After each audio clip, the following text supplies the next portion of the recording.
We interrupt our program to bring you this important message from the COI.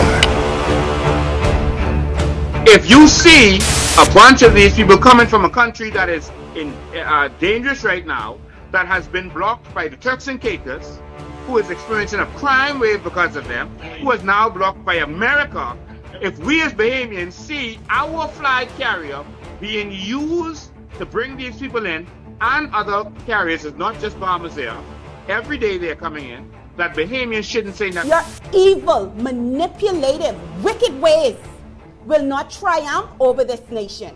Our country's under invasion. We can fix that. Dude deported out of the country, and then the next day, he approve a work permit for him. This is the kind of nonsense that's going on in this country. That's why America has a problem. 20% or less of that is actual Bahamians. So we're being outnumbered by birth and by persons flooding into our country. And Bahamians are sitting back and letting Pintard and Brave Davis sell this country out. This is the last election we're going to have the majority. Unite, Bahamians, unite! If you are afraid to stand up and fight for this country, you are going to lose it.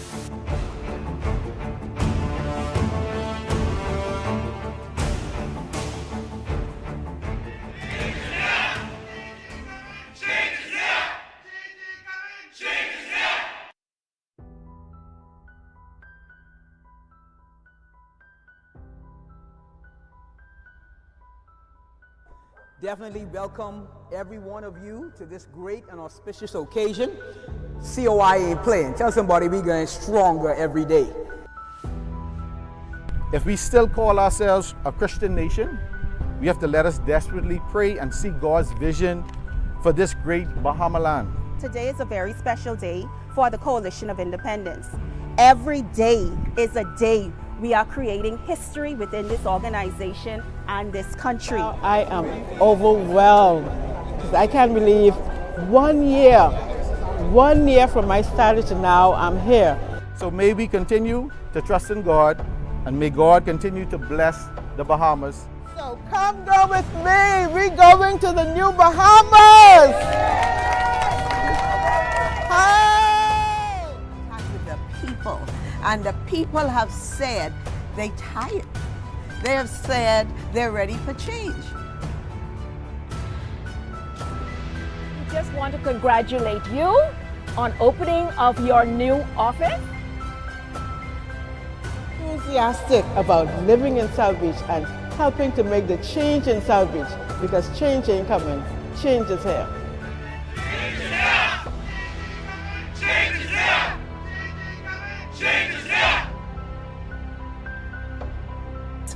They coming for our land, they coming for our money, they coming for our nationality, they taking away our sovereignty. But now it seems like they want to take away our voices. Do not let them take away your voice. So Fred Mitchell can call us all the idiots he wants. We will push forward. See, the problem with you, Fred Mitchell, you ain't used to people standing up to you and putting you in your place. Meet the Coalition of Independence. Louis George, what you need to do, you need to go back to Haiti and you need to sit up and look at what hate is. You need to look at what real fear-mongering is. You see everything working out in their favor.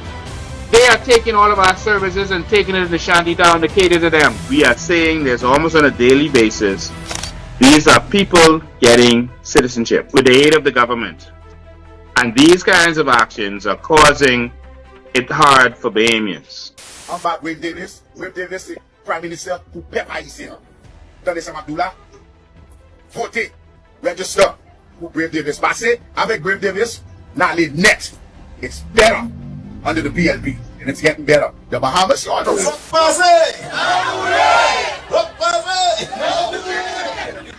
Let me just say that I have always been a part of this community. And there's no accident I know how to do all the dancing. Because you are me and I am you. Yes, sir. and I'll be here with you always. I don't call you all, no, you all are not Haitians, Bahamians. You are Bahamian, and your origin is Haitian. Mine too, and many of us. We have to stay apart for now so we can be together later.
Good evening, everybody, and good evening, Bahamas. We are back at the Empowerment Center here in Nassau, Bahamas. And we're here with some of the Coalition of Independence candidates for this upcoming election. We're so excited. We listened to what you said. You said we want to see the candidates, and we're providing the candidates so you can see the intelligent people that we put out there, just regular people like you and I, but who have vision for this nation and vision to move us forward into the new Bahamas. And so we have a lot of segments coming up, a lot of exciting segments coming up. We have people who are going to be online. Some of the candidates are not in-house. We have a lot in-house, but some are going to be online, and you're going to hear from them and hear what's going on in the country. Now, today we are grading the PLP. We are grading the PLP on their performance for the last 4 years. We gave them 4 years, now we're going to grade them.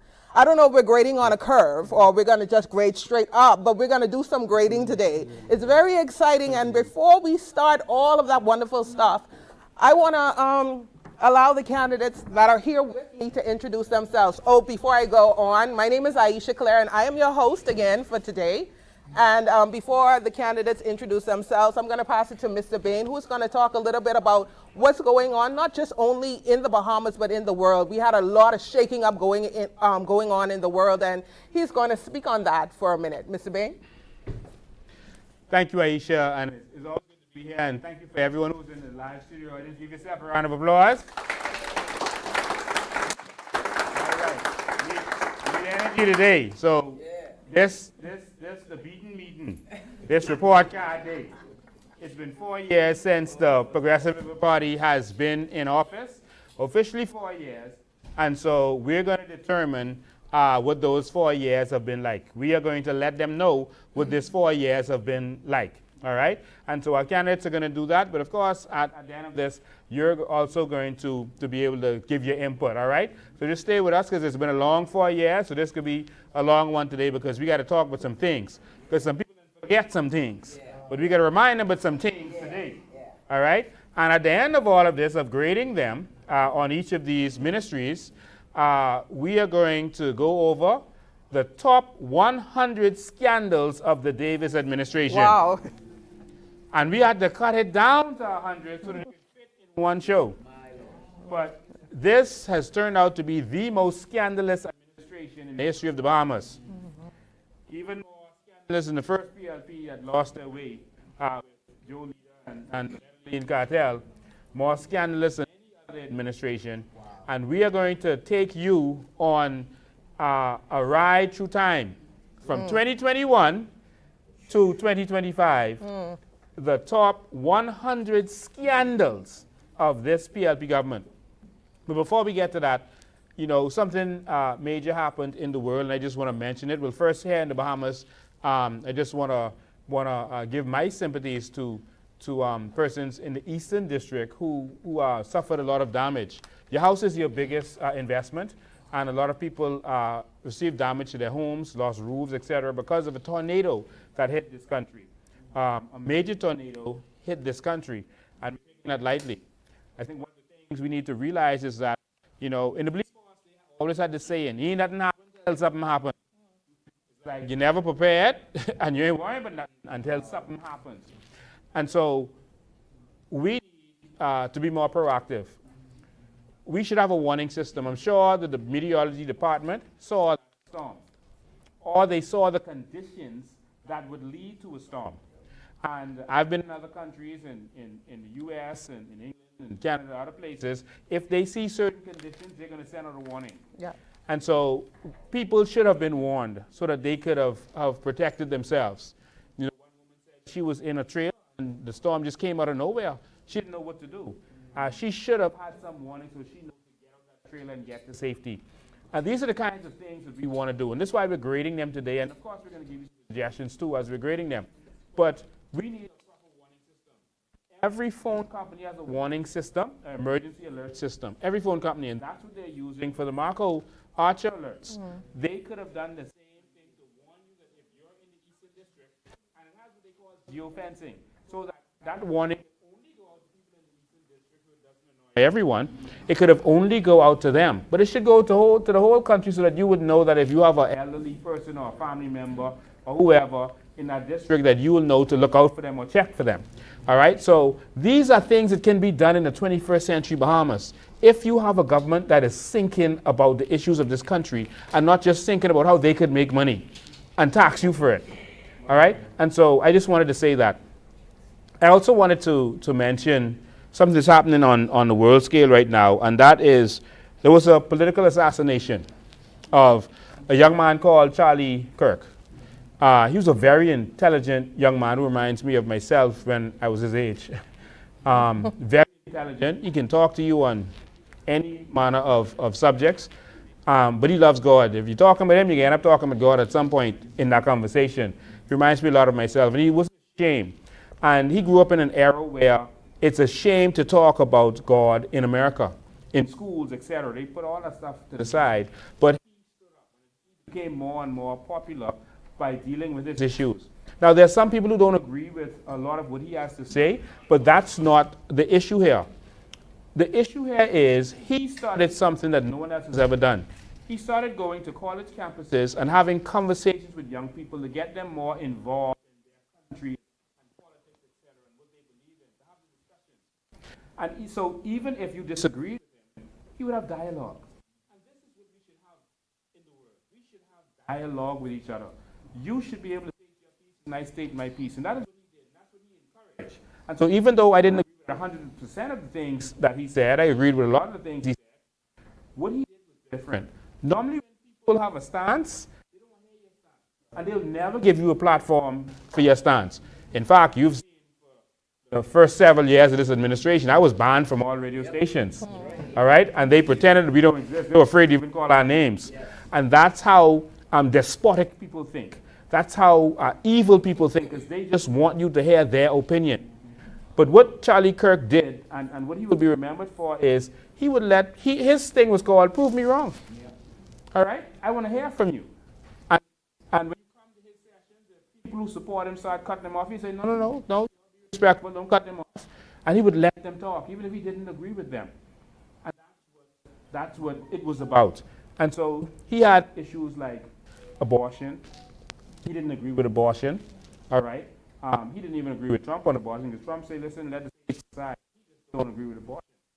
But he would let you state why you agree with it, and I'll state why I don't agree with it, and then that's it. All right? No one wins, no one loses, but let's have the discussion so we have an intellectual discussion about it. Let's think about it. Let's not just say this is my stance and I'm not hearing from anybody else.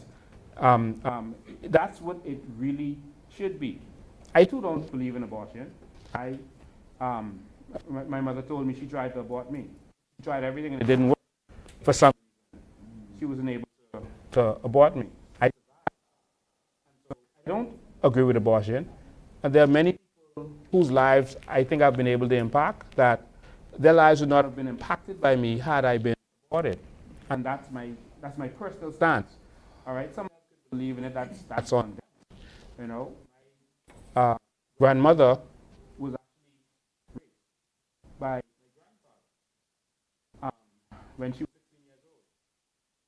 And she could have aborted the baby, which would have been my mother. But in the end, she didn't. And she turned the baby over to her sister. And her sister raised my mother. That was a rape situation. She always had turmoil with my mother because she would always remember the circumstance. But I'm glad she didn't abort my mother. Aren't you glad? Yes. And so, I don't drink alcohol, but if I'm with people and they drink alcohol, that ain't my business. You're a man, you love yourself. I can love me some vitamins, ice cream. But we can have different opinions, and that's what Charlie Kirk stood for. But he was silenced, and he was silenced by these liberal people who more and more in this world are showing themselves to be the bad guys. Pretending to be the good guys, but showing themselves to be the bad guys more and more. All right? And if you don't believe what they believe, beware. All right? So I just wanted to say that, that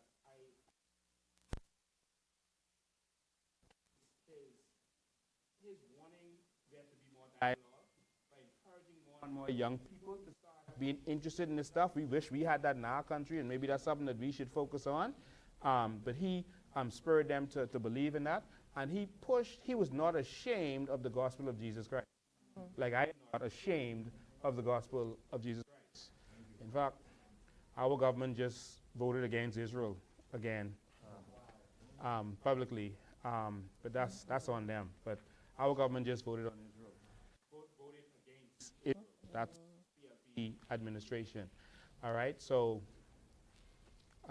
that's on you. All right, so we'll see where that goes. But I think they are mature enough to understand what's happening in this world. All right, but I'll leave my global opinions there. But I just wanted to say, I want to continue with that tradition of giving people a voice. The same way I did on my talk shows, I would let people come on who differed from me and let them speak. All right? I still do it. I encourage people to come and talk every Sunday. If you differ from me, come and bring your piece. We're not ashamed. We're not hiding. We want to have this dialogue, and that's why we're here. So I just wanted to put that piece in there before we get started. The fact that the political assassinations are happening, I pray that it doesn't come to this country, and I hope there's no retribution. But that's where the world is going, and we gotta stay prayed up. All right. So thank you. Thank you, Mr. Bain, for that, and thank you again, studio audience, for being here. We're excited to see your beautiful faces, and I'm sure you're excited to see the beautiful candidates. What we're gonna do now, we have several different categories that these candidates are gonna talk about. They're going to share in their expertise. We're just going to have conversation. So it's going to be exciting. It's going to be provocative. It's going to be a lot of things, okay? So you just sit back, get your water, get whatever you're drinking, and join us. Thank you for allowing us into your home. Thank you, thank you, thank you. What we're going to do now is turn it to the candidates. We're going to ask that you introduce yourself, tell us what area you are running in, and a little bit about who you are. Well, good evening, everyone. Good evening, audience. Good evening, the wider audience. My name is Donna Dorset Major. I'm sure a lot of you know me from around the course, or know of me or heard of me. And I am the candidate for the great constituency of Elizabeth. Woo. Now, I would like to say to my constituents that I share your pain. I walked the streets yesterday and I saw the damage from the tornado. I walked the streets, I literally saw it firsthand. And I share your pain. However, I'm proposing to each of you who don't have house insurance to please call me at 801-0655. And I will personally be making an application to social services to have your home fixed. Because if they could give the Haitians $1,500 housing allowance, they can give Bahamians assistance with fixing their homes, okay? Furthermore, I would like for someone in the government to tell me how much money we have in the disaster relief fund, okay? Because that should be a provision for catastrophes such as this one. Yes. Okay? Yes. The Bahamian people in my constituency should not have to be putting just tar paper or patching up their roofs or suffering, putting buckets on the ground like I went in and saw. Okay? If we're assisting the Haitians with $1,500 a month rental income, I would personally go to social services with people from my constituency for twice as much. Wow. Yeah. Yes. You got my vote. Well, I just have a quick question. Yeah. Yes. I just have a quick question. Was social services out there? No, they were not. They were not. I didn't see them. So they wasn't out there like how they was in the shanty town? Oh, no. Wow. No. Not Wow. at all. So maybe if that had gone through the shanty town, social Oh, services yes. would have been there. Oh, yes. Oh, yes. They would have been there in full Oh, force. yes. Oh, yes. Okay. Well, I don't want people to think that we don't know what it was. They said it was a microbust. It's a difference between a tornado and a microbust. You can check it on Google. So a lot of people like to grade us when we say things. So I want you to know that be aware that it was a microbust and that happened in the Eastern District. Okay, you sir, could you introduce yourself? Tell us a little bit. It's already starting hot, okay? Get your papers out. It's already hot because I'm hot. Let's go. Let's go, sir. Good evening, everybody. Good evening, and especially to my constituents in Southern Shores. My name is Kirk Farrington, and I am a former police officer and as well as a pastor, apostle of a congregation. We have a congregation, Philadelphia Seventh-day Apostolic Ministries. But I want to say that I'm one that was not interested in politics and had not voted for the past 8 elections. Wow. And I find that to be something, I mean, it's kind of strange how that I got into it now. But as I walked the streets in Southern Shores, I came across a number of persons who were saying the same thing, that they're not voting, and I let's listen to their reasons and what have you, and reassure them. I feel their pain. I understand what you're saying, and I understand why you're saying what you're saying. But I want you to understand that I'm speaking from experience because I've been there. I've been there for 40 years on the sideline and just coming forth. Why? Because I was sent to do it. And I'm here not just to be or to raise a campaign or run a campaign, but I'm here to run a movement that is rooted in righteousness, truth, and justice. And it is my aim and it is my intentions to make sure that righteousness, truth, and justice returns to this nation and also to the constituents that we have. Because there are challenges and there are challenges all through this nation. And the one thing that I found folks saying to me as I go, what are you all going to be doing about the fact that they say that we are a Christian nation, but this nation had gone so far away from the Father, they're wondering what is going to be done. And I say again, I am here and I believe with all my heart I've been sent to run a movement or to front a movement that is rooted in righteousness, truth, justice, and integrity. And so I say in closing, I'm here with you, Southern Shores. I'm here with you, the wider scope of this nation. And together we shall stand and bring this country back to where it belongs. Thank you so much.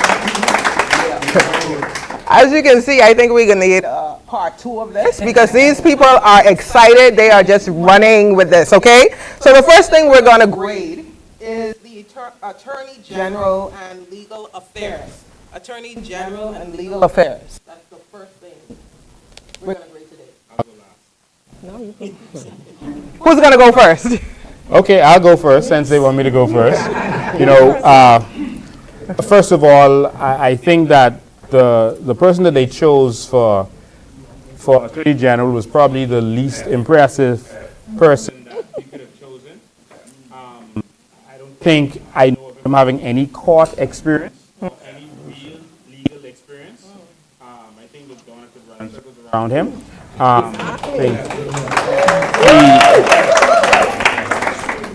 I think he'd lived in the United States for most of his life until he came here to run and had to give up his dual citizen in order to do so. But I don't think that we've had any real reforms in this country. I don't think that we've had swift justice, and I think that the courts are in a disarray. And I know that the Chief Justice and other persons have some responsibility there too.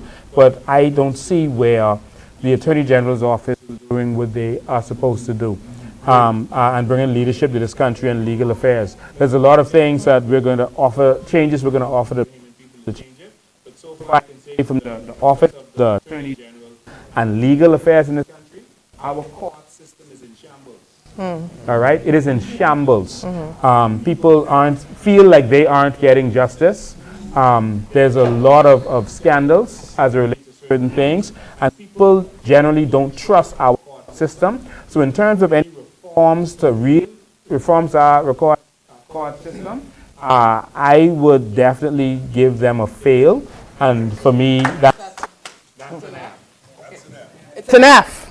It's an F. Now, me? Yeah. Okay. I'm going to give them a big fat F, and I'll tell you why.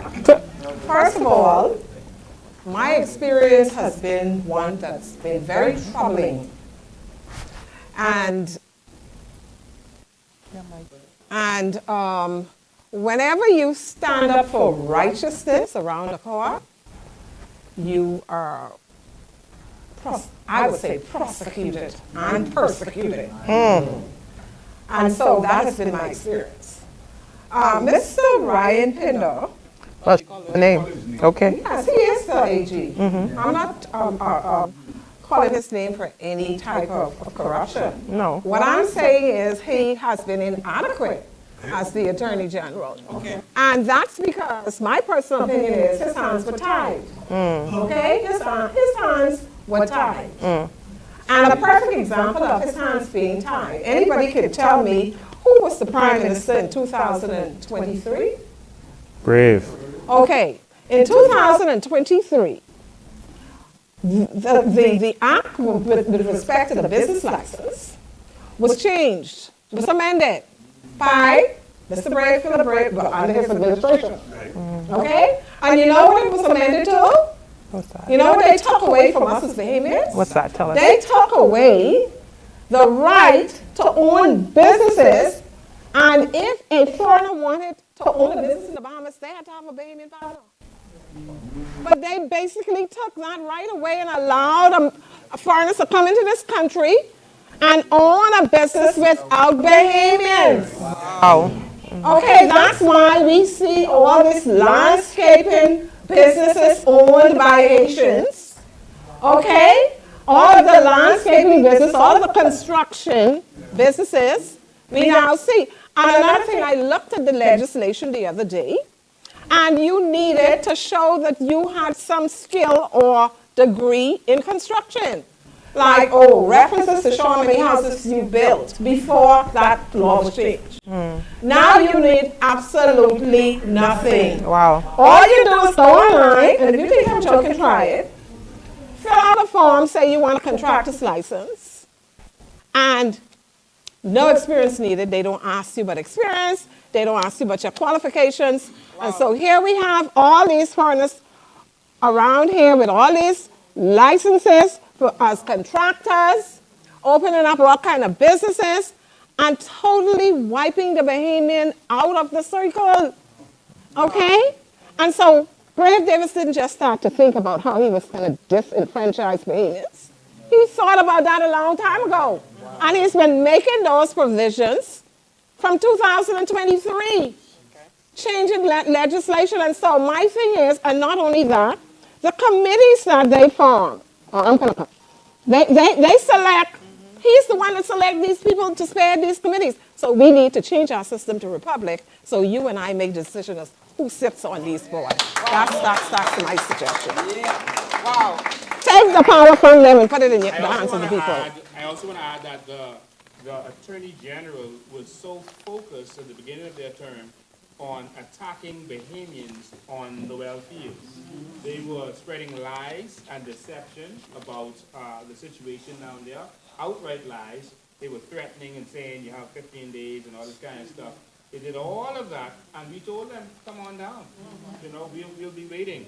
And of course, they had to backtrack because they know that what they were saying and pushing was lies. The minister backed off, and so the Attorney General stepped up, and they were using him to say what they wanted to say and try to intimidate the public. But for the Attorney General of the country to be a part of that, and for them to send the military tanks and machine guns onto Bahamians and Crown Island. And at that time, they had not touched any shanty down. I also gave them a fail because when they got in, we were the ones telling them that all they had to do was take this back to court. All right? They didn't want to do anything. They were pretending that their hands were tied. But one, the administration always say, well, the government stopped us. That is a lie. The government didn't stop them. The courts. The courts, all they had to do was appeal it. But it's just that that's the decision they wanted. So they could use the courts as an excuse. That was the Supreme Court telling them, hold off. All they had to do was appeal to the Court of Appeals. And then if it didn't work, appeal to the Privy Council. But no, the minister didn't appeal. They just said, oh, the court say, we got to leave them alone. Because that's what they wanted. And when Brave them got in, they used the same thing. Oh, well, there's an injunction. The court say, take it back to court.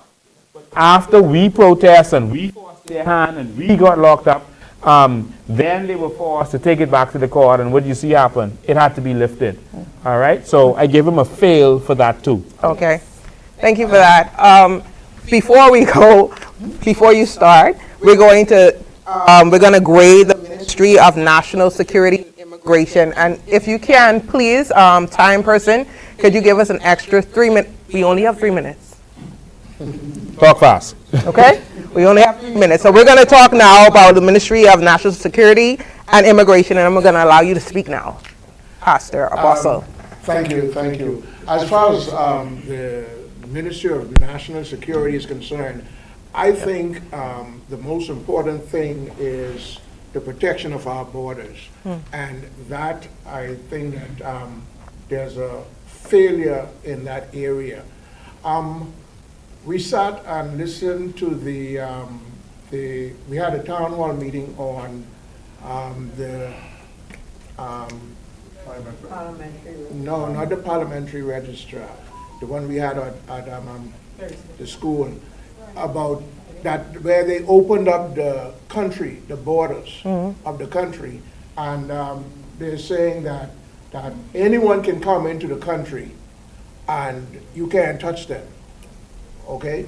And if you were to arrest any of them or hold any of them, all you have to do is say asylum. Oh, really? To let them go. Wow. Okay? And that I find to be a problem. I mean, when you can open up the borders of the country and allow anyone to come in, even if that person is a criminal, allow them to come in and without any problems, that is a problem, because it weakens our line of security. It weakens our abilities to even defend ourselves, because giving anyone access into the country is a serious problem, you know. And if I were to grade the national security, I would fail them for that. If only for that reason, I would fail them. Okay. Wow. So that's an F as well. That's an F plus F. Wow. Wow. Do anybody else F have plus means that's better than an F. Plus F. So that's better than an F. Letter F minus F. We're having a time on this set today, and I'm going to allow you to say something as we wrap this part up. Okay, I'm going to be quick. Yeah. Okay, I give them an F also. The Minister of National Security needs to step up to the plate. When we look at the crime rate in our country, it's at an all-time high, and we need to protect our sovereignty. We need to protect what we have, the relationship we have with the United States. And if we keep it like this, the United States is going to soon ban us. Okay? And put restrictions on our visas. Because we're allowing these people to come into our country, carry our names by default, and commit all kinds of serious crimes. And we're not increasing the penalties. That's all I have to say. She said a lot.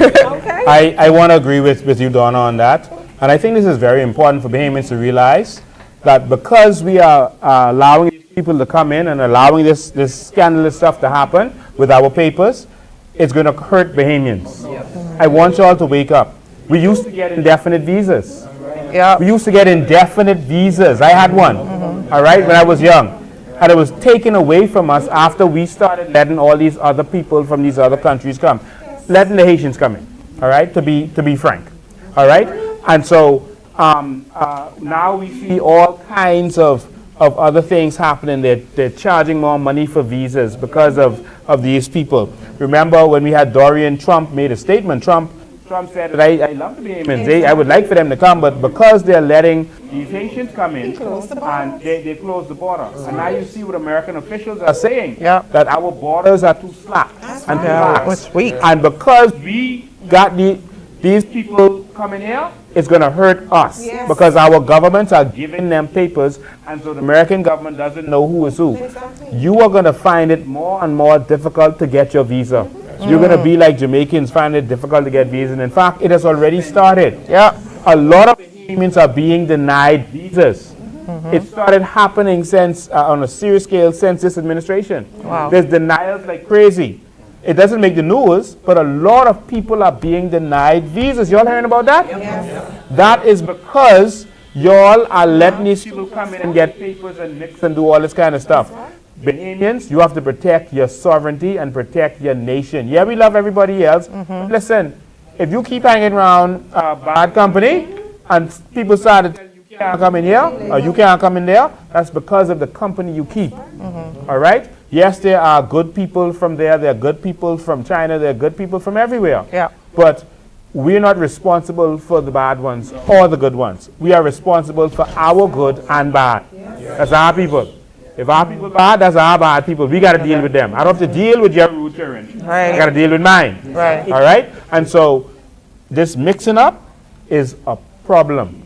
And I want you to understand how serious this is. Your children almost couldn't get visa to go to school. Wow. Why do you think this is happening? Y'all better wake up before it's too late. Last thing I want to say is about the Minister of National Security. This man is so focused on defending criminals that he is causing this country to fall apart. He is more focused on defending them and their issues. The man talked about a sentence of 4 years being too harsh for a man who raped a little girl. Raped a little girl, a 12-year-old little girl. Let me tell you something, y'all would have to lock me up. I know. Right? A 12-year-old little girl. And then he's going to make a nasty statement by saying the girl gave consent. What?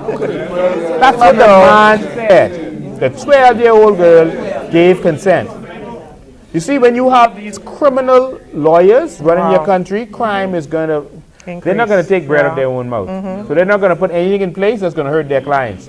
So I just wanted to say that. Wake up. The gang violence is erupting. It's getting worse. And it's because the politicians are involved in the crimes. I've been telling you all that. Now you see, because of what America said with that indictment, you're seeing it happen. Let me say this to you again. The politicians are involved in the crimes, and the criminals who are doing the crimes, the drug dealers, etc., they are doing it with permission of the politicians. Lastly, the United States is also concerned over the fact that drug dealers and criminals are getting government contracts to launder their money. They're getting contract to build government housing. They're getting contract to build government buildings, schools, etc. And so that's a serious problem. That's a serious problem. And every time the PLP comes to government, this kind of stuff happens. So I have one question before I let you guys go. A lot of people are saying COI is just anti-Haitian, right? Anti-Haitian. What about the Chinese? What about, you know, the Africans and the other people? What do you have to say about that? What about the other people? Is COI just anti-Haitian? What is it that you would like to say to the Bahamian people? That's a very good question. I think you have to deal with the most pressing issue first. The thing is, I don't see, while I see Chinese buying properties from Bahamians, and so the Bahamians are benefiting from that transaction because they choose to sell out. If you buy a product and you sell it, you had some benefit, right? Right. So the Chinese are buying up properties. They're not stealing them. They're not taking them. They're not squatting on them. They're buying them up from Bahamians. That's a problem that we want to also fix by empowering Bahamians so they don't have to sell out their land. But I don't see the Chinese on the news telling people how to vote. I don't see them trying to affect our politics. I don't see them threatening us by, oh, election coming soon, we could deal with you all. I don't see that. I don't see the Chinese trying to become me. I don't see them trying to take my names and trying to replace us. All right? That is a threat, but it's not as urgent a threat as this country being flooded by people who outnumber us and are trying to become us. They're becoming bold and they are making statements. See, I got passport, I voted. They're showing you the voters card. They are becoming bold and they're becoming out there. And so we have to remember what's going to happen. Look at what happened where they're from, and that is a picture of what's going to happen here if we let them take over. Right. Now, do we hate Haitians, etc.? No, we don't. We don't have a problem with any race, man. We don't want to close the borders to everyone. We want you to come here, but come here the right way. That is it. Just come here the right way, and we have no problems. Come here to the front door. I don't think any Haitian would want to wake up in the middle of the night and meet someone, come to the back door in their daughter room. Come knock on the door and ask permission to come inside. And you can come inside. We can say, we can hang out, we can do whatever. But don't come in my house through the back door, go in my fridge, you think you're entitled to use my bathroom and do everything in my house. All right? Then I'm a problem, I'm xenophobic if I tell you, how you get in my house? How you get here? You have a house. You ruin your house. You dirty up your house. But now you won't come to mine? Is your house too dirty? You go clean up your house. But all we want is for them to come here the right way. We have no problem with that. And we don't want to end up working for them. Wow. And we have a right to be put first in our country. But what is starting to happen is they're getting all the contracts, they're getting all the connections. Their politicians are in power. What's his name? Michael Pintard has still not shown me his birth certificate. I need to see his birth certificate. But I need to know because I checked the history of the name Pintard, and that name is square from Haiti. All right, the black Pintards is square from Haiti, so I need to see his birth certificate. We were told that the person he says is his mother, Miss Benson. is not his biological mother. And so we need him to show not just his birth certificate, but also his papers to show he was born in BMH. Because he was adopted by Miss Benson, all right? And we need to know, all right? I don't know why that needs to be a secret or why that's a problem for us to ask that. You want to lead the country, we need to know, all right? So Pintard needs to tell us who he is. Brave Davis has already said who he is, and so we don't have an issue there. We know that he says he is one of them. So that's not up for debate. So we don't have to say that his birth mother also died when he was young, and his birth mother was Haitian, etc. So we don't have to go there because he didn't tell us that. Yes. All right? But Pintard is trying to hide from it. But we need to know who is who and what is what. So anyone want to ask me, I can tell you my ma is, who my pa is, who they ma and pa is, and who they ma and pa is. And all is Bahamians. And I can tell you what island all them from, and I can take you to the house. All right? I ain't got no problem with anyone asking me about my Bahamian heritage because I am all Bahamian. I am a proud, organic Bahamian. I am unapologetically Bahamian. Bahamian. We thank this group for that. I mean, it was an exciting segment. We're going to take a little break as the other group gets mic'd up, but we want you to stay with us. Stay with us. We have a lot more grading to go on. Stay with us. We thank you for being with us, and let's continue.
They coming for our land.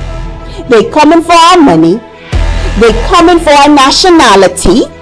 They taking away our sovereignty. But now it seems like they want to take away our voices. Do not let them take away your voice. So Fred Mitchell can call us all the idiots he wants. We will push forward. See, the problem with you, Fred Mitchell, you're used to people standing up to you and putting you in your place. Meet the Coalition of Independence. Louis George, what you need to do, you need to go back to Haiti and you need to sit up and look at what hate is. You need to look at what real fear-mongering is. You see everything working out in their favor. They are taking all of our services and taking it to Shantytown to cater to them. We are saying this almost on a daily basis. These are people getting citizenship with the aid of the government.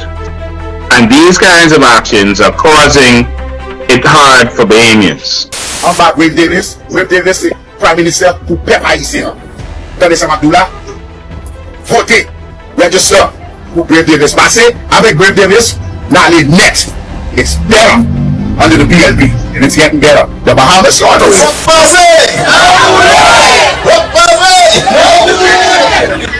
Let me just say that I have always been a part of this community. And there's no accident I know how to do all the dances.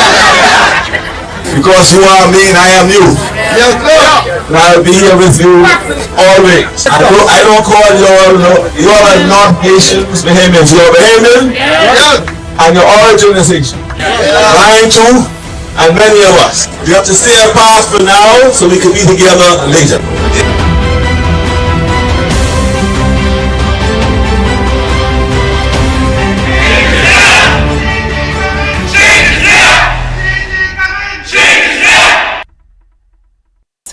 They coming for our land. They coming for our money. They coming for our nationality. They taking away our sovereignty. But now it seems like they want to take away our voices. Do not let them take away your voice. So Fred Mitchell can call us all the idiots he wants. We will push forward. See, the problem with you, Fred Mitchell, you're used to people standing up to you and putting you in your place. Meet the Coalition of Independence. Louis George, what you need to do, you need to go back to Haiti and you need to sit up and look at what hate is. You need to look at what real fear-mongering is. You see everything working out in their favor. They are taking all of our services and taking it to Shantytown to cater to them. We are saying this almost on a daily basis. These are people getting citizenship with the aid of the government. And these kinds of actions are causing it hard for Bahamians. En bas, Wave Davis, c'est Prime Minister pour peuple haïtien. Attendez ça, Abdullah. Votez, register pour Brave Davis. Passez avec Brave Davis, now les net. It's better.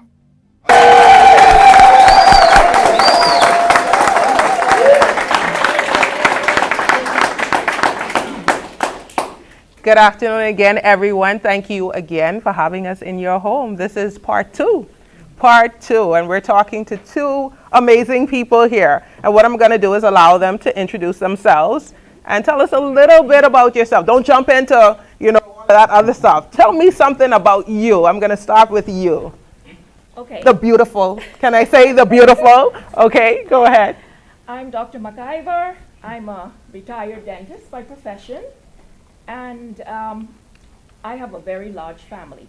Most people know a lot of my sisters. I wouldn't get into it tonight, but I am having my story come out very shortly in spurts, so people get to know who I am. Yes. My family's from Ackland, and so you'll get to know all of that. I have 3 lovely grandchildren.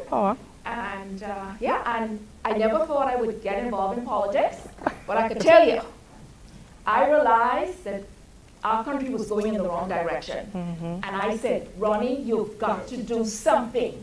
And I believe part of it is also a God pull. Because there were times when I tried to run away. Yeah. And I felt like God was saying, where are you going? I need you. Come back over here. Yes. Yes. And so here I am. I'm offering myself to the Bahamian people. Being in politics, as you know, is not an easy road, but because you become servants to the people, you have to listen to them. They are employing you. Too many times we have governments who go in, who actually satisfy themselves. They're not even listening to the people. And they go in for self-satisfaction. No. When you go in, this is a sacrifice.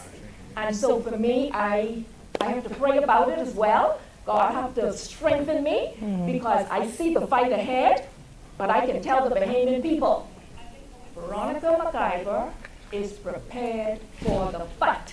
Yes. I love that. You can really hear the passion and you can hear the heart for Bahamian people. One question, Dr. McIver. What constituency are you in? Oh, I'm in the great constituency of Killarney. Yes. And so, Killarney in the house. Yes. Yes. I hear all the fight about who running, who ain't supposed to be running, who can pull out. And is it 3 candidates, 4 candidates? But I just want to let everybody know this candidate is going to win Killarney. Yes. Yes. Yes, it's beautiful. And on the left of me is this handsome gentleman, and he's going to tell me and tell you his name and a little bit about himself and, you know, the constituency that he is running in. Yes. My name is Christian Hasty. I am running in the amazing constituency of Central and South Luther. You finally have a choice. Yeah. I do understand that they finally have a choice. Wow. Because I think they deserve a good quality candidate. Right. So it's really only one choice if you ask me. Now, as far as my story goes, I'm a young Bahamian. I spent a lot of time abroad. A lot of young Bahamians, you would see that they go abroad, you want to come back home. I've been having those conversations, but you can't come back home. Right. So the conversation always is, I say, hey, but look at the state of our country. And they say, well, that's why I can't go. You want me to go back to the Bahamas, where I can make crumbs? Wow. That's what you want me to go back to, bro? You know what I mean? I'm saying bro right now because that's what the conversation Yeah, we just have it, yeah. Right? You say, yeah, ain't good. My job don't even exist soon. But if my job do exist, let's say I give you a number. I make it $75,000 annually. When you come to the Bahamas, for the first thing I'll offer you and say, well, I tell you, I give you 28. How about that? Wow. So, logically speaking, are you going to tell your loved one to take that deal? That's a no deal. No. Right? So I go back where I was. And then when they come on the mic and say, boy, these young Bahamians are lazy, eh? Well, is it that we really lazy? No. So, exactly. So, I said I had a lot of critiques of what's wrong with our country, especially in regards to young Bahamians and we want to return. So I said, well, listen, I had to put my money where my mouth is. And I had to step up. Wow. Politics. So, excellent. I never grew up with, I want to be a politician, I want to be a politician. It's just that I had a heart for Bahamians and I have a heart for the country. And I know that we could do so much better. Right. I think it's a hurting feeling. No, I want to say this. I think it's a hurting feeling, right? As a parent, let me talk to the parents for a second. Go right ahead. You want to make a sacrifice. You have to think to yourself, gosh, how do I put food on the table? Wow. How do I pay these bills? Okay, what if you have medications? Okay? These hard decisions, and they go in there, they line in their pockets. That's a hurting feeling. Yeah. You know, I fighting back the tears right now. Wow. Okay, I go back for a moment. I cry about it later, but I think it's just nasty to see. So I just don't like the way that our BNP was being treated, and I wanted to speak on that. Okay. I'm sorry, I ran you a little bit. That's fine. But we get to our topic. Yeah. And obviously you can hear the passion. I'm just, you know, in between them, and I'm gleaning and absorbing all of this. And these are regular Bahamians who he came back home to help and push the Bahamas into the new Bahamas. She felt the pull of God to say, you know something, you've been playing, come do this thing. And they're here. They submitted themselves and they're here for you, to serve you, the Bahamian people. So obviously, after you've heard those beautiful introductions, you know exactly where and what they will be talking about. So we're going to be talking about the Ministry of Health and Wellness. So we're going to be grading the Ministry of Health and Wellness. So, who wants to start? I'll start. Okay. Give it a zest. Sorry. When we were asked to grade, I wanted to know what were the letters. Because I was trying to figure out E and F, and I I wanted to know, well, is there a G that you can give? Okay. So, all right, but I'll be objective. Okay. I'll be objective. Listen, you all know health is very important in the Bahamas. Yes. It is more important, I believe, than all the other ministries we're going to talk about today. And you know why? Because if you don't have your health, you can't go to the other ministries. Wow. And human resource is the most important subject in the Bahamas. Right now, our governments, they put more emphasis on infrastructure and roads and bridges than they do into the health of their people. And right now, health is severely, severely underfunded. I am so sorry that they're doing this to my Bahamian people. People are coming to me every day with stories because they know that I am the shadow minister of health, and I will be sitting in the chair of power when I get there to make decisions. They're telling me things like, but doctor, I hear that if you go in, you may not come out. Wow. And I said, you know, that's not a good thing for our people to be speaking about. Talking about us, our people. Yes. We shouldn't be having to have those conversations. And so I want to chime in on that though. Having to go to the hospital, especially in terms of having a surgery, is a frightening experience. Yes. But when you add on top of that, that if you go in, you're not coming back out. Wow. Imagine what that does to your mental and your psyche going into that. Exactly. And speaking about that, the equipment, all of you have heard where the equipment is not working. The MRI, the X-rays, there's a laser in urology that wasn't working. There was a gentleman, I used to talk to him all the time, he was suffering in pain. They couldn't put him in surgery because they didn't have the laser. Wow. So they told him to seek private care. It would have been about $4,000. And guess what? He didn't even have $4,000. So things like that, I feel like it is disgraceful. I even spoke to persons in the eye center. Let me tell you all something what's going on in the Bahamas. I've had physicians and nurses speak to me privately. They would never come forward. But they said it is true that the equipment that the hospital needs, they are not providing it. And you know what that does? That causes us to go out into the private and seek. So the private physicians are making more money at the expense. That is not right for our Bahamian people. And I can look in that camera and I'm going to tell my Bahamian people, Veronica Mackay is going to change that. Yes.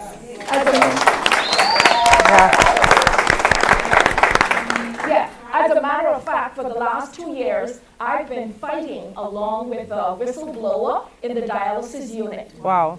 I have a lot of videos out there concerning that. Let me tell you all something. They are dialysizing those persons in allegedly expired machines. Wow. How can you do that? I've even seen videos where the beep goes off. You know, like when your phone goes off in Marco's alert? Yeah.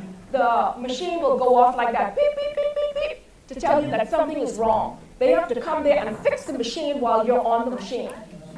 That should never, never happen. You know, go ahead. I got a question for audience right in front of me and watching live. Where does your MP go when they need to see healthcare? So guess what? I know we're supposed to grade them, but they're grading themselves. Why don't you go where you running? Central Salud, where does he go when he needs to seek healthcare? Wow. Tell me where in that area does he go? Right, because when our Prime Minister got ill with COVID, you notice he went away. Yeah. He didn't even stay in Nassau. Yeah. And so he went to Atlanta, right? Exactly. So guess what? Although I don't give them a Z, I feel like they're telling you how they grade their own work. So if you wouldn't go to your own healthcare facility, what does that tell you? Wow. So I don't even have to give the grade. They telling us their own grade. Yeah. So the coalition, no, I'm sorry, I didn't cut you off. The coalition independence, we're going to be able to stand on our work. Yeah. Say that. You know, I love the enthusiasm of this young man. By the way, Central and South Eleuthera. Let me tell you all something. Speak to them, yes. Sway and I forgot the name of the other lady. Who's it? Miss Kelly. Miss Kelly. Back on the side. There's a new New sheriff in town. A new sheriff. Yeah, yeah. Tell them. There is a new sheriff in town. Yes. This man Absolutely. he has a lot of zeal. He has a lot of Mustard man energy. gone, ketchup woman gone. I mean that. Yes. Yes. I'm objective, so my best advice is to team up. Yeah. I'm an objective young man. Okay. I have a question though. On social media recently, we would have seen, I know a lot of people have seen that post of the lady that had to be transported on the back of that, was it a truck? In the rain. Could you guys speak to that please? Because that is unacceptable in this country. Listen, look here. That was Long Island, right? Yes. In Long Island, do you all know that? You all remember the Darvel had bought about 14 or 15 ambulances recently. They were standard shift, or some people call it stick shift. They paid $1.4 million for it. They had to borrow that. You mean to tell me our government treasury don't even have $1.4 million in it? You have to go borrow that? Why would you borrow that money and we're still not using the ambulances properly because they don't have people to drive them? Let me tell you something. That ambulance in Long Island still has bubble wrap on the seat. It still has grass growing around the tires. Can you imagine? And guess what else? There was a little paper inside that said Eleuthera. They even probably sent it to the wrong island. Wow. I'm assuming that. So this is disgraceful. Yes. It's sitting there and it's not even being any good. Plus that the ambulances are so tiny, they were the wrong ambulances for the Bahamas. That was $1.4 million they wasted. Wow. I felt so bad about that. Again. And let me say, we're going to have ambulances that can get to people within 5 to 10 minutes. Yes. Right now, our ambulances sometimes are taking 30, 40 minutes to get to where they're going. If in a first world country, you should get to your destination within 5 to 10 minutes. Yes. Let's say I'll give 15 minutes grace. But that should never, ever happen in the Bahamas again. Yes, yes.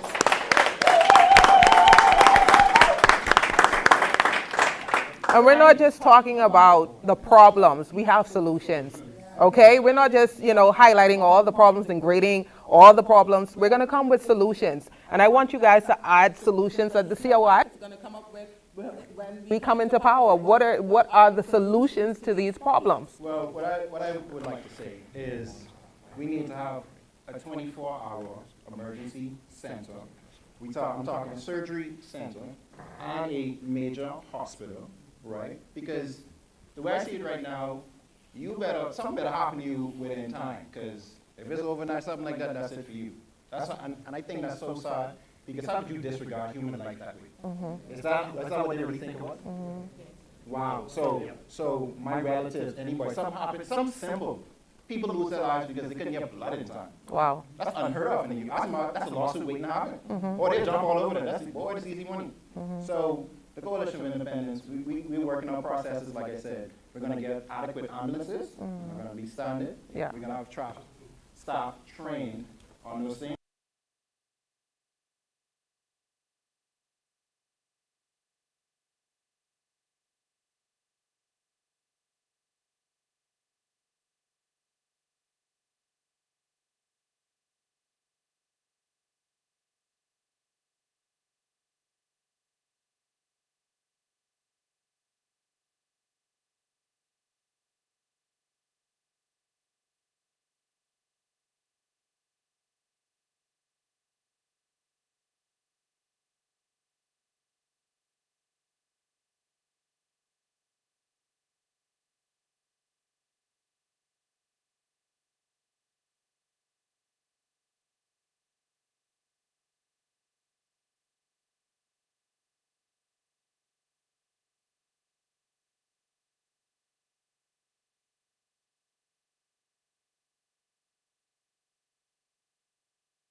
at the hospital. Okay, I don't know, we had a little audio technical difficulty just now, but let me just recap quickly because I know time is running out on our session. But I just want to let the Bahamian people know that, to me, the PLP is deceiving the Bahamian people by saying that they're building this new hospital, a specialty hospital, which is for pregnancy and child health. And they may put the blood bank or morgue in there and maybe some diagnostics. It is not a general hospital. The Bahamas need a general hospital where you're going to treat cancer, orthopedic surgery, where you're going to take care of people with heart attacks. If you go into surgery, just general surgery for a male or a female, all of that needs to be done in a general hospital. None of that will be done at this specialty hospital. The only thing they're going to be doing at this specialty hospital is delivering babies, and you know who have the most babies here. I'm not going to be prejudiced. And child health, they would have a diagnostic center where you can take some x-rays, but don't let them fool you. They are deceiving the Bahamian people. We need a general hospital. I'm going to say one more thing. Consultants came down from Texas, told the PLP and the FNM, the Princess Margaret Hospital needs to be destroyed and dismantled. They did not listen to the consultants from Texas. They are still going to be patching up the Princess Margaret Hospital. Right now, sewer water sometimes come down on the dialysis unit. Oh my goodness. It is not right what is happening at our facility. And listen here, one of the things that I'm going to do is work with our human resource. Our nurses are leaving us. We have to bring them back. All of the physicians who are head of departments in hospitals abroad, they're going to have the first chance to come back to help me build a new hospital.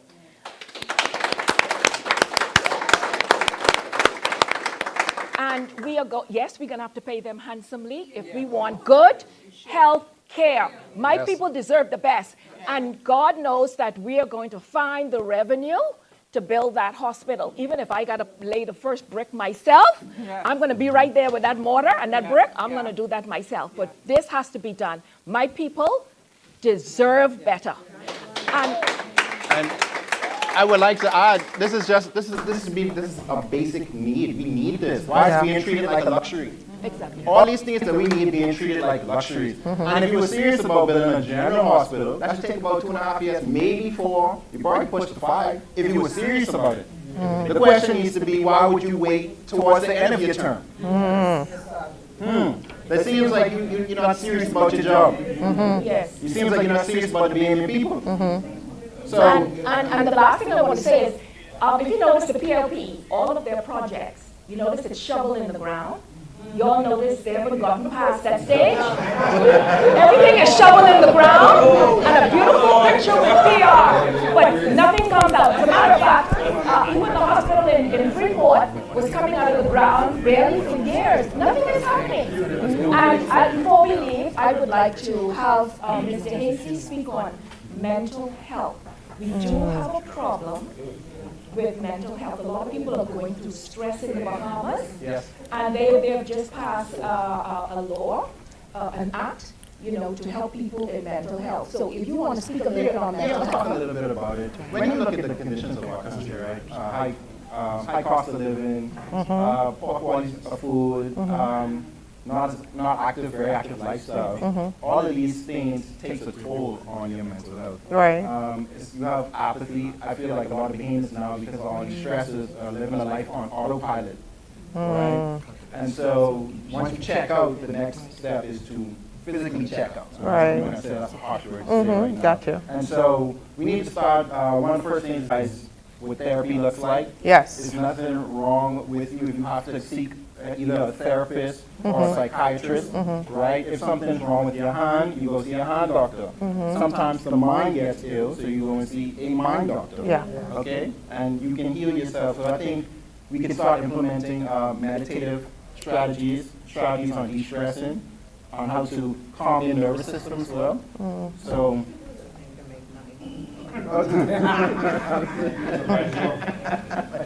But I think also the taboo of mental health in the country, we really need education on that. People need to be educated because it's a sickness. You know, anyone can have it.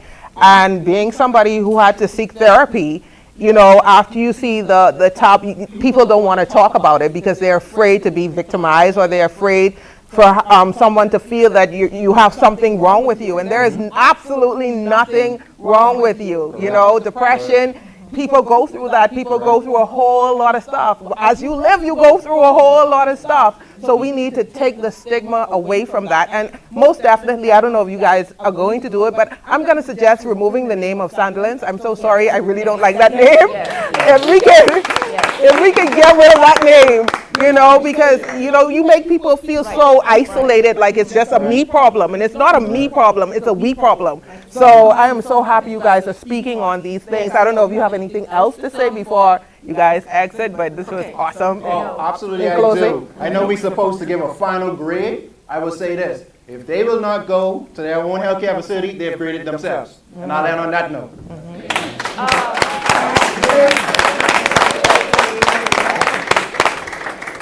I was looking for a letter. I couldn't find. Okay, all right. Okay, let me be objective. I said D minus minus minus. Is that 3? Can you do D minus minus minus? And I'll tell you why I said D minus minus instead of F. I could tell you one thing. Dr. Darville did start an initiative for wellness. I am objective. Wellness is something that's very important for us, for the Bahamian people. The problem that he is having is that that program is underfunded and he's not executing that program properly.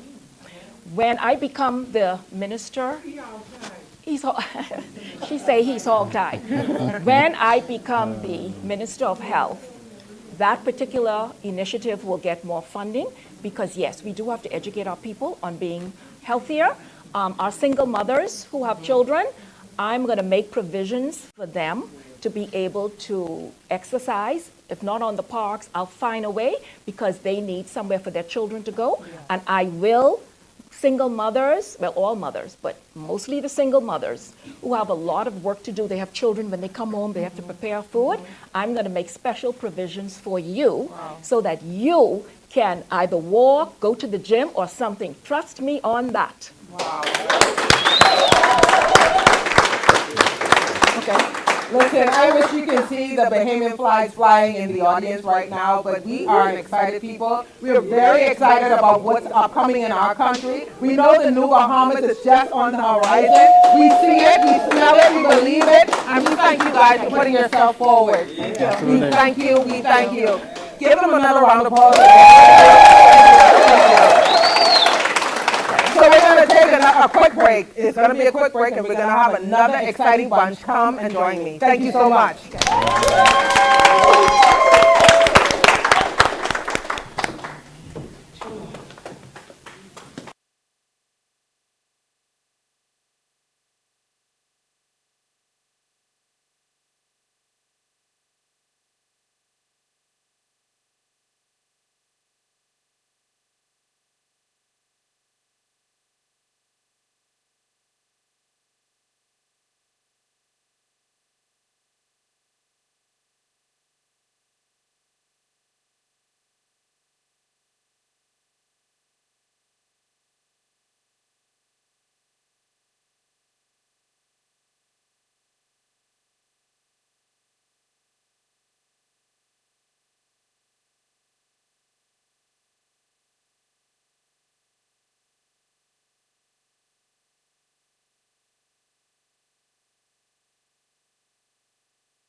We interrupt our program to bring you this important message from the COI.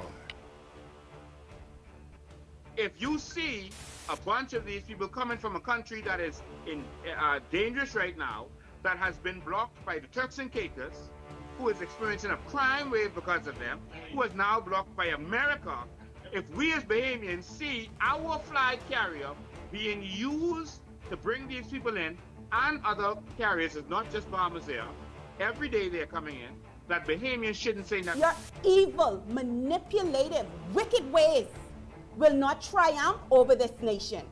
Our country's under invasion. We can fix that.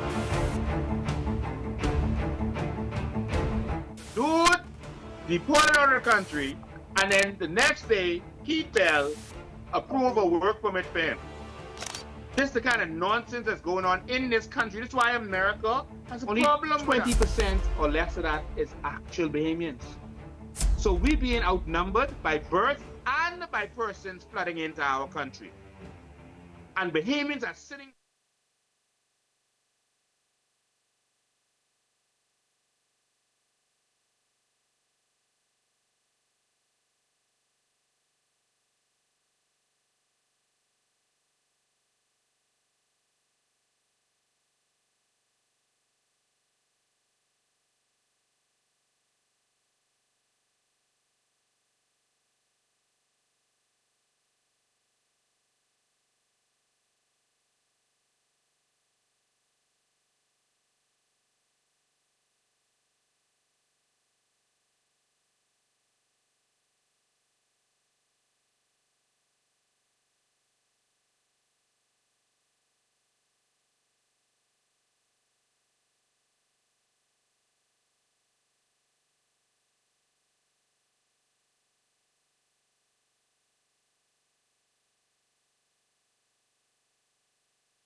Thank you for sticking with us. Yeah. We're back. We're back. And we have another vibrant team, and we have some with us right behind us. I'm sure you're going to see it on your screen, and we're excited about this. I'm going to ask you to introduce yourself to the Bahamian people, and then shortly after, you. Yes. Well, my name is Graham Weatherford, and I'm from 3 islands, Grand Bahama, Abaco, and Eleuthera. And I feel like actually 8th generation. And I kind of feel like Jonah because I never really wanted to be seriously into politics. In 2012, I ran independent in Montague, and I'm quite sure that I'm part of the team that removed the incumbent, because in 2007 I voted for a woman, a PLP granddaughter, in a red shirt, Kong Salad. But by 2012 I realized that wasn't going to work, so I had to run independent, because I didn't like either side, because either side makes me choose to oppress and fight the other side. So which side do you want me to choose? So I'm right here in the middle with the COI, which is Coalition of Independents. I've actually done a lot of the things that I speak about. When I talk about energy security, and we will, we talk about affordability, transport, reliability, and sustainability. We don't have any of that. And without energy security, without health, you can't even have energy. But without energy, you can't have health. So the number one thing I feel in the country is you have to get the cost of energy down, brings down the whole cost of living and everything and misery.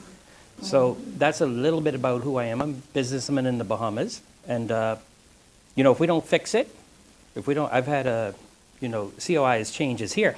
I've been saying, let's fix the Bahamas. So it's the same thinking. Yeah. And if we don't do it, someone's going to fix it for them. Because if you don't fight for the country, you don't deserve it. But that could be said to us, or it could be said to foreigners. Because it appears other people are fighting for our country.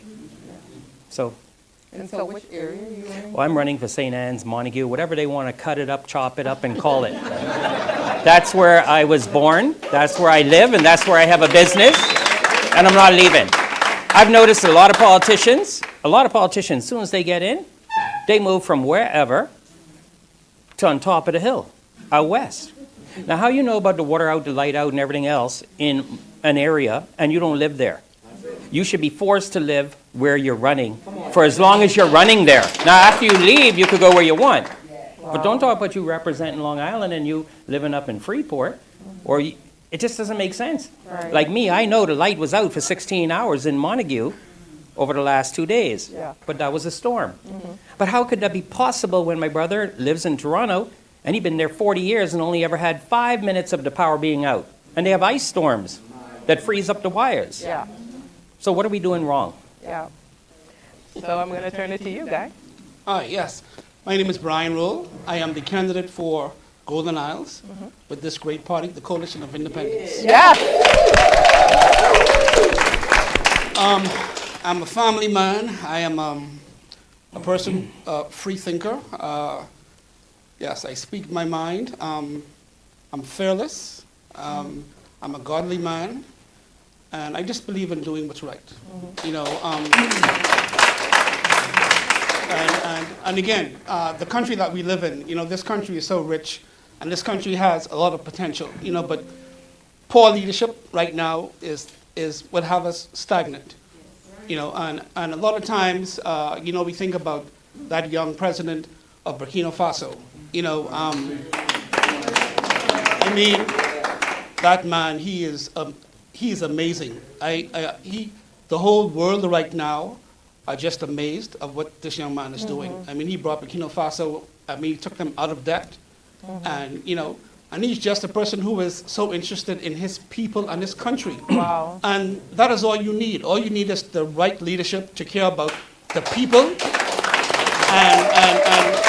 And we could progress. Yeah. We have everything. These islands are so, God blessed us. He have us strategically placed where we are. Our channels, ships have to pass our waters and airspace. God, like I said, God has placed us strategically in a position where everyone here, we are wealthy. But again, it falls on leadership. And for what we've been getting for over 50 years, it's not working. Like Graham always say, let's fix the Bahamas. Let's fix it. Yes. I'm in the technical field for about 36 years. Wow. As you can see, another passionate bunch. I don't know if, producer, do we have someone else online that needs to speak or no? No? Okay, thank you. So what I'm going to do is I'm going to just name off all of the areas, and then I'm going to let you guys just go because I don't want to hold you back, but we might have to stick a pin in some things. Yeah. But we're going to just let you go. We do the speed round. Yeah. Okay.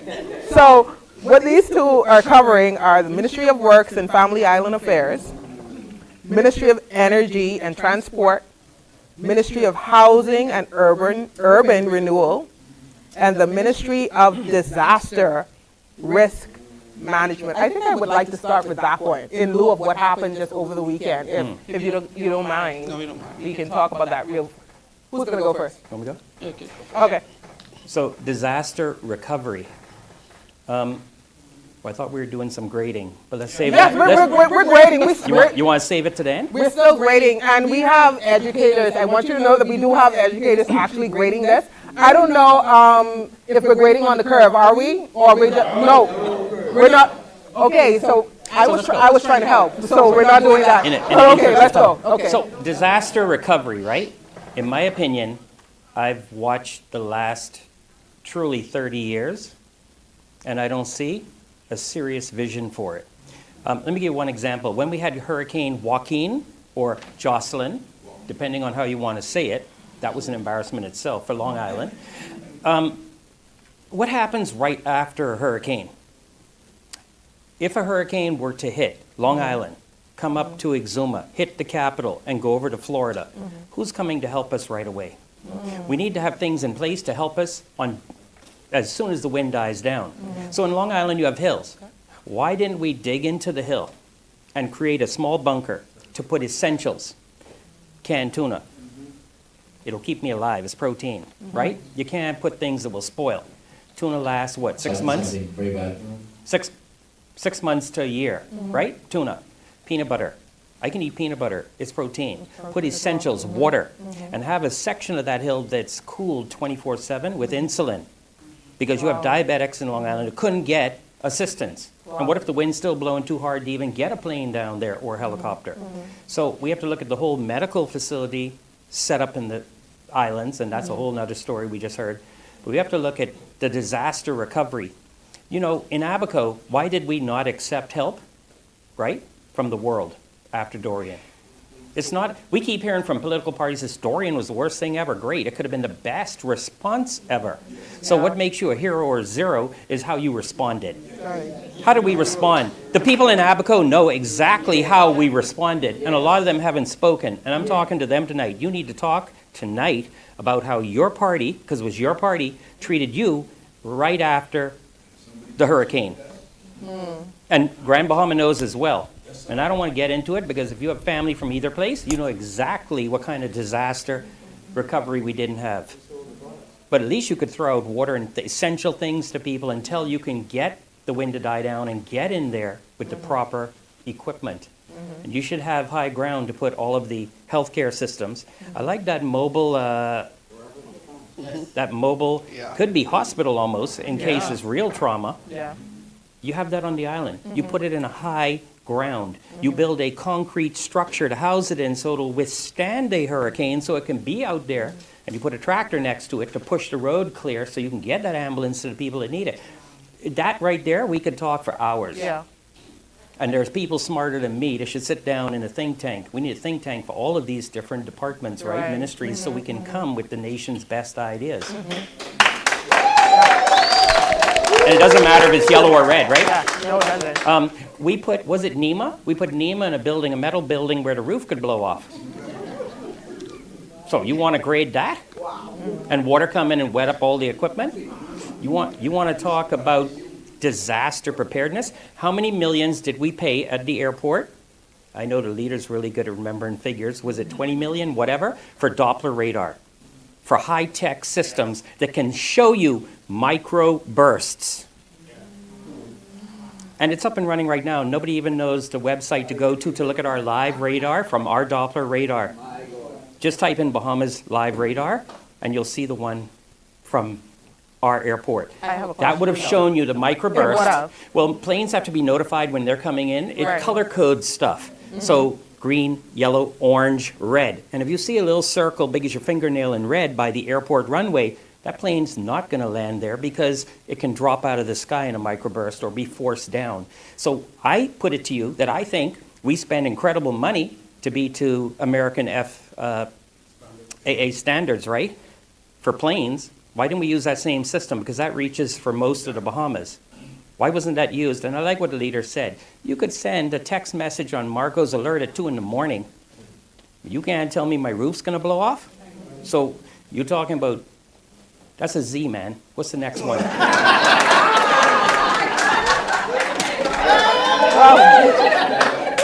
Or if you're English, is Z.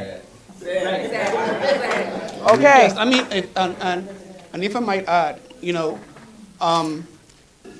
our people, you know, we really need to convince ourselves that we matter. You know, I mean, it's clear and evident that, I mean, the PRP and FNM, they don't care about us.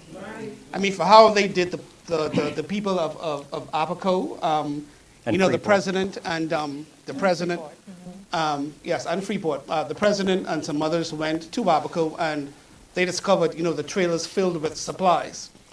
And, why? Why do they treat our people like this? And bodies in the container. Mr. Bain had to go and film it. And I'm sure flies. you could have smelled it before you got there, but anyway.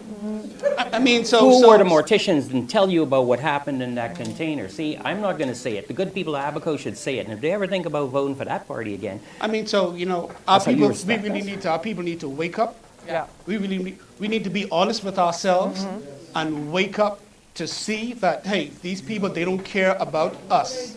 They don't. Let's be honest with ourselves. They don't. So we're going to jump right into Ministry of Housing and Urban Renewal. Start with you.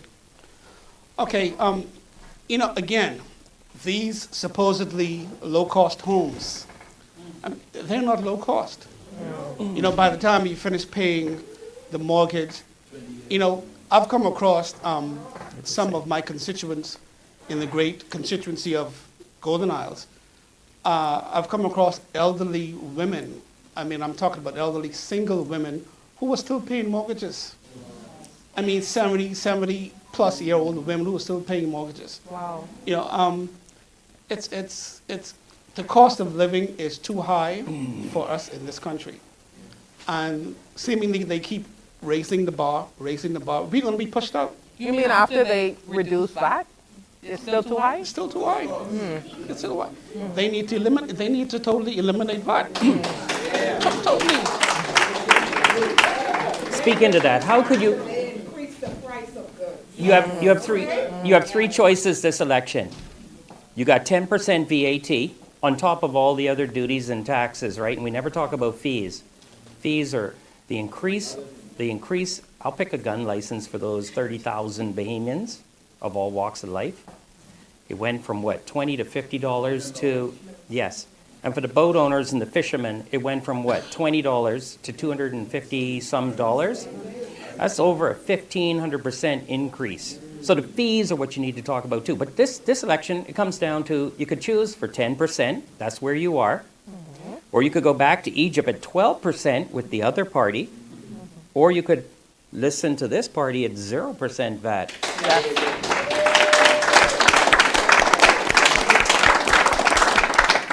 I think any right-thinking Bahamian would know exactly what they need to do. And if I might add, we have a lot of single women who really need help and who really needs a home. Parents. Single parents, Yeah. yes. Something needs to be done. They need to be helped. Yeah. That comes to housing, Yes. which is your next point. Yeah. And Dr. McGuire just spoke about the single parents. You know, we have a lot of single women, and you have some men out there who need help in this country, need relief in this country. People are on the beach. People are living with people. People are in cars. People need help. The burden is too heavy. But guess what? In the New Bahamas, we're not going to have this issue. Listen, you're going to go on the beach if you want to go on the beach. You're not going to have to be on the beach or live in your car. We're going to make drastic changes in this country that are necessary for our people to live above the places that we've been and we are, right? And so the next thing we're going to talk about is housing, real quick. Really super quick with housing, right? You're looking at a house being built, right? It's a concrete house, right? I just wanted to verify that before I speak to it. How much do you pay for a government house here? Anybody knows? $500,000 over 3 years. I can tell you the house. I can tell you the house is 30. Sorry, I could tell you the house is 100,000, but when I don't tell you about the interest and insurance and everything is included. We need concrete houses, right? Not wooden houses. Right. Solid concrete houses that aren't going to blow away. Built properly on higher ground, not in swamp. Please stop building houses in swamp. Number 2. I showed you the video. Yeah, you did. Right now, there are prefab homes in China. You saw that video. Concrete home, right? How much do you think the house costs? The house is $3,000 and it's built in 2 days. Wow. You all could ask the leader. I'm sure he's seen it. I could build you a concrete house for $3,000 in 2 days. How long would it take to pay back $3,000? Even with interest and everything else, it's $20,000 if you got to get a loan. Wow. Most people could sell a right-hand drive. Most people could sell the transit system that's world-class and overhead and electric, just like the monorail in Disney World in Miami. It's so simple. The change is, look, man, you put every Bahamian in a house for $3,000 and a bill in 2 days. Only question then is, you need an acre of land. So if you have the acre of land, you're not putting one house on an acre of land. And at $3,000, you build in two. And the second one is going to bring you $100 a night on Airbnb. Yeah. How much that is a week? $700 a week US dollars. Who making $700 a week in tourism today? The tip. You could decide to build another house for $3,000 and another one. You'd be making thousands of dollars a week. I believe our deputy knows about how hoteling, yes. So $3,000 for a house in 2 days is built. Wow. All you got to do is pick out the furniture and how you want the draperies and inside to look. Yeah. You ever heard that from anyone in housing? No. In 52 years? Yeah. See, if you really cared about the people, it all comes down to what you said, caring about the people. Care about the people, say, look, how do I find a concrete house? Build it on high ground. It ain't going to blow away and the roof ain't coming off because it's concrete, right? And I need it built in 2 days. Because this single mother need to be in a house by the weekend. You believe that? A single mother, you ain't got to go to the minister. You ain't got to beg nobody and cry and do all that fool. Come see Department of Housing. You got $3 grand? What's 10%? So how much you need down? $300 down for your $3,000 house. It'll be on high ground in 2 days. You could move in next weekend. Now, I never hear anything like that from housing, but maybe I crazy. Yeah. And I think